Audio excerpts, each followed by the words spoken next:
உலக புகழ்பெற்ற சிதம்பரம் நடராஜர் கோவில் ஆணி திருமஞ்சன திருவிழா தேரோட்டம் பல்லாயிரக்கணக்கான பக்தர்கள் பங்கேற்க மிக விமர்சையாக நடைபெற்றது.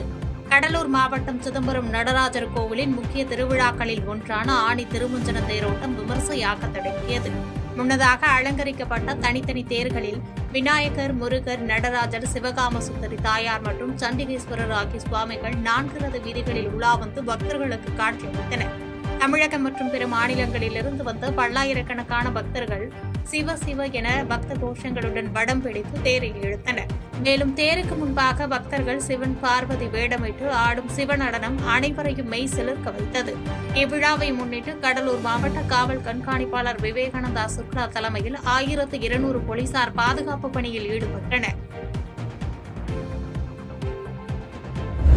ஒசூரில் கடந்த 3 ஆண்டுகளாக நீட் தேர்வுக்கு படித்து வந்த 20 வயது மாணவன் தூக்கிட்டு தற்கொலை செய்து கொண்டது குறித்து போலீசார் விசாரித்து வருகின்றனர்.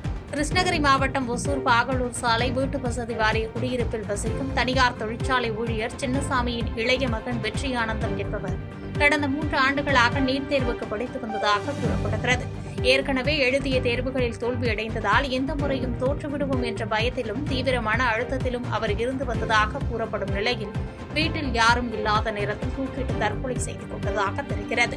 மாணவன் உடலை மீட்டுள்ள அட்கோ போலீசார் இதுகுறித்து தீவிர விசாரணை நடத்தி வந்த நிலையில் உயிரிழப்பதற்கு முன்பு மாணவன் கைப்பட எழுதிய கடிதத்தை கைப்பற்றியுள்ளனர். அதில் நீட் தேர்வு பயத்தால் கடந்த 1 மாதமாக தான் தூங்கவில்லை என்றும் எந்த முறையும் தோற்றுவிடுவேன் என்ற பயத்தால் தவறான முடிவை எடுப்பதாகவும் அம்மா, அப்பா, அண்ணா என்னை மன்னித்து விடுங்கள் என தற்கொலை செய்து கொண்ட மாணவன் வெற்றி ஆனந்தம் குறிப்பிட்டுள்ளது குடும்பத்தினிடையே பெரும் சோகத்தை ஏற்படுத்தியுள்ளது. சர்வதேச யோகா தினத்தை முன்னிட்டு புதுச்சேரி கடற்கரை சாலையில் நடைபெற்ற யோகாசன நிகழ்ச்சியில் துணைநிலை ஆளுநர், முதலமைச்சர் உட்பட 1000க்கும் மேற்பட்டோர் பங்கேற்றனர்.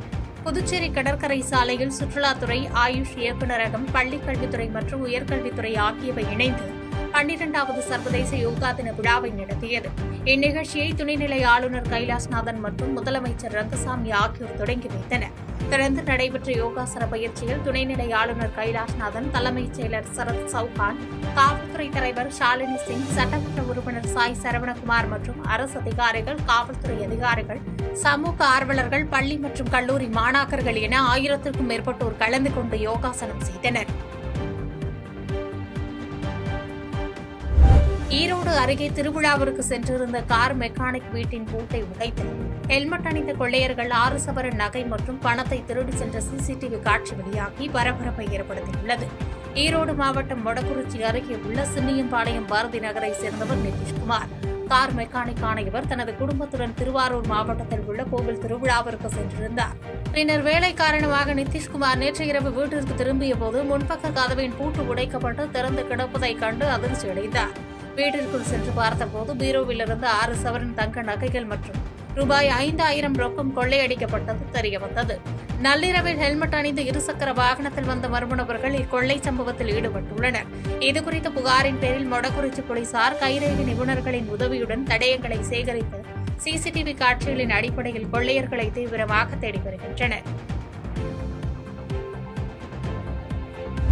முதலமைச்சர் விஜயின் பிறந்தநாளை முன்னிட்டு சிவகங்கையில் அமைச்சர் பிரபு தலைமையில் தலைக்கவச விழிப்புணர்வு இருசக்கர பேரணி நடைபெற்றது. தமிழக முதலமைச்சர் விஜயின் 52வது பிறந்தநாளை முன்னிட்டு சிவகங்கை மாவட்ட மருத்துவர் அணி சார்பில் தலைக்கவச விழிப்புணர்வு இருசக்கர பேரணி ஏற்பாடு செய்யப்பட்டிருந்தது. இப்பேரணியை அமைச்சர் பிரபு கொடியசைத்து தொடங்கி வைத்ததுடன் அவரும் பேரணியில் கலந்து கொண்டார். அழகப்பா பல்கலைக்கழகத்திலிருந்து தொடங்கிய இந்த விழிப்புணர்வு பேரணி நகரின் முக்கிய வீதிகளின் வழியாக சென்று தமிழக வெற்றிக் கழக அலுவலகத்தின் முன்பாக நிறைவடைந்தது. இப்பேரணியில் சுமார் 500க்கும் மேற்பட்டோர் தலைக்கவசம் அணிந்து விழிப்புணர்வுடன் கலந்து கொண்டனர். செய்திகளை உடனுக்குடன் தெரிந்து கொள்ள கீழ்கண்ட கேபிள் மற்றும் டிடிஎச் நெட்வொர்க்குகளில் எம்நாடு செய்தி தொலைக்காட்சியை காணுங்கள். பாதகம் செய்பவரை கண்டால் நாம் பயம் கொள்ளலாகாது பாப்பா. மோதி மிதித்துவிடு பாப்பா, அவர் முகத்தில் உமிழ்ந்துவிடு பாப்பா.